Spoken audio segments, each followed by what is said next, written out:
Hello everybody. Welcome back to the channel where we talk about stuff. Don't forget to leave a like. It is a free and easy way to support the channel. There's a lot going on. There's actually too much going on at the exact same time, especially if you've been following the channel for any more than a week, I think at this point.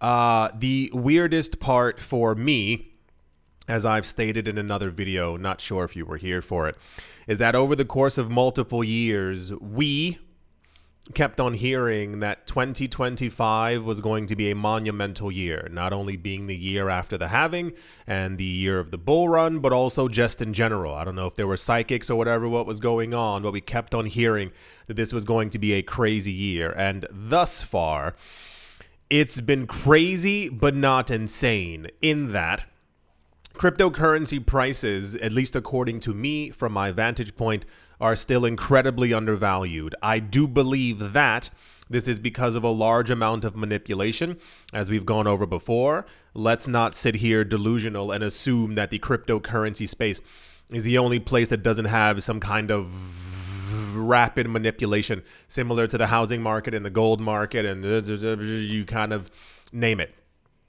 Where we currently sit right now is a really weird spot because we currently have so much going on and it isn't directly influencing prices in the way that I would assume that it should be doing so.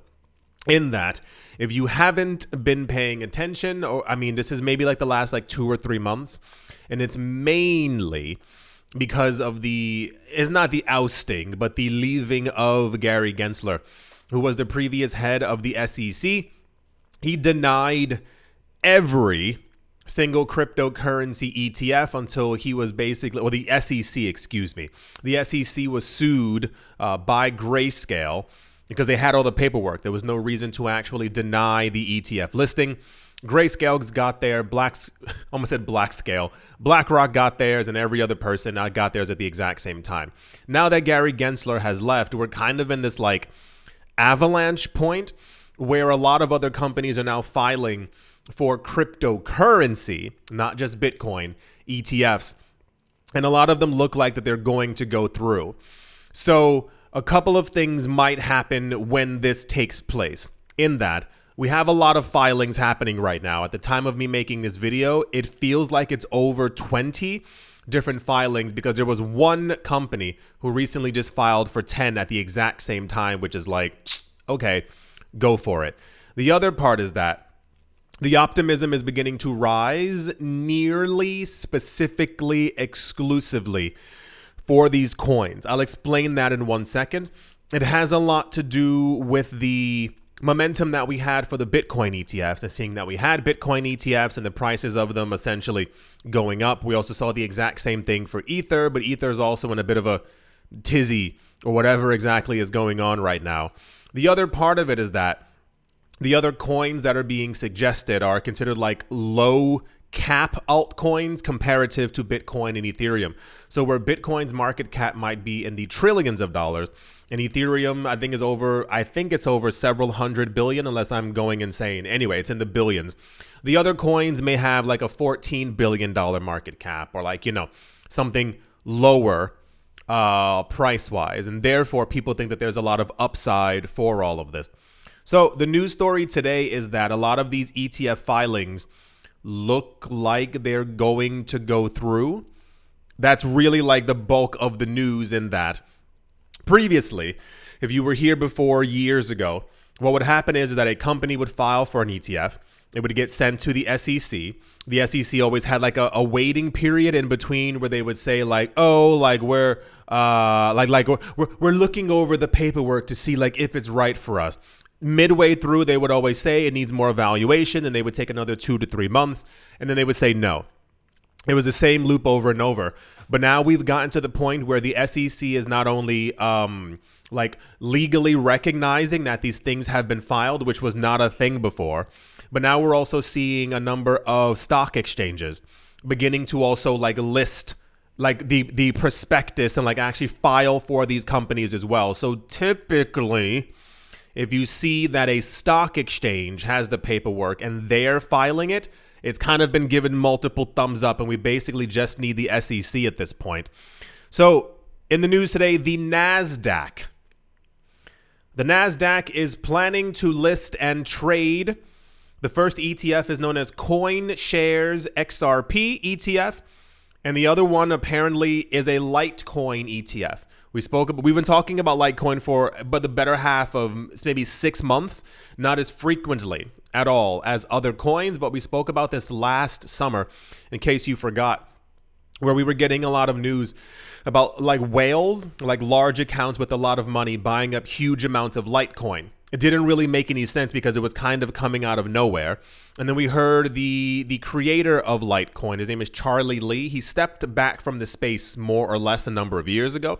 He had an interview and he said he thinks that this year that we were definitely going to see some kind of a Litecoin ETF. This was before any discussion, so I assume all of this was definitely happening like rich internally between all like the people who have a lot of money who are like, yeah, we should aim for that one. It says Litecoin's ETF has a high probability of launching due to fewer regulatory hurdles. A lot of people missed over the years because Litecoin is not a hype coin. Litecoin is not the same as Solana or Tron or many of the other coins who advertise themselves over and over and over. Litecoin is kind of just like a legacy coin at this point. Litecoin is used as a test net for Bitcoin, so anything that works on Litecoin works on Bitcoin. It also has a halving, you name it. It's a source code hard fork.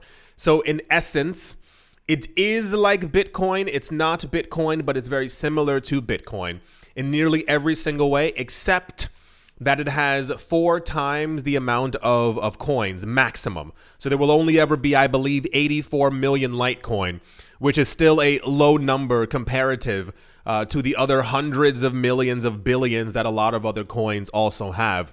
The NASDAQ has formally filed Form 19B-4 with the SEC to list and trade 2 exchange-traded products from CoinShares. They will be the CoinShares XRP ETF and the Litecoin ETF.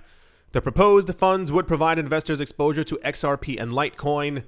Obviously, the really fantastically interesting part is that the SEC basically lost the lawsuit against Ripple in part of XRP not being deemed an actual security.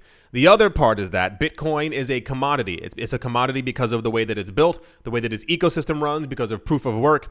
And guess what has that exact same ecosystem? Litecoin. So Litecoin is also, as far as we know, if you don't remember, there was a list from the SEC that basically declared which coins were securities, and it was Cardano. It was a list of like 15 different coins. Litecoin was nowhere on there because Litecoin has always been deemed, in essence, to be the same exact thing as Bitcoin. I think, and I have to say it this way because I don't know. I can't tell you what to do or where to go or what to look into. But I think Litecoin is going to be a gigantic contender in the future. It looks like we are witnessing the advent of like the solid coins, the coins which kind of like cement themselves in the cryptocurrency market and only do well.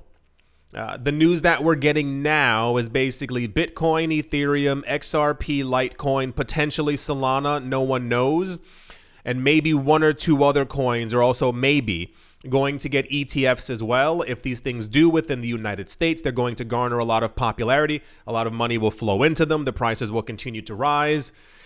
You get it. I think Litecoin's next halving is 2027. I think the next 2 halvings will make Litecoin as rare as Bitcoin, as far as like the issuance rate also going down. I mentioned before in another video, I'm buying Litecoin right now. I don't know if I made that clear. I've been an XRP investor for a while. That doesn't really need to be said. And also, yeah, I think something big is happening with Litecoin. So, yeah, I think that's going to do it for this video. We have a lot of stuff happening. I know that I keep saying it, and I also get annoyed with myself for saying the exact same terms. Or believe me, I hear myself. I know that I keep saying there's a lot happening at the exact same time, but like there is. I mean, and once again, the video may be focused on these 2 coins having ETFs, but We're also talking about like tax-free crypto and America collecting cryptocurrency and the individual states buying Bitcoin and the other countries adopting it. It's like, as all these companies who keep announcing that they're buying, is like, it's a steady stream of news every 4 hours. It's not even every 24 hours. And it's like, it feels like good times ahead because we're only getting good news. I do hope that you've all enjoyed. I do hope you all are having a great day, morning, afternoon, evening, wherever you are, wherever the heck you might be. I do hope it is absolutely fantastic. Thank you all once again for watching, listening, liking, commenting, and supporting, and I will most certainly be talking to you all soon. See you.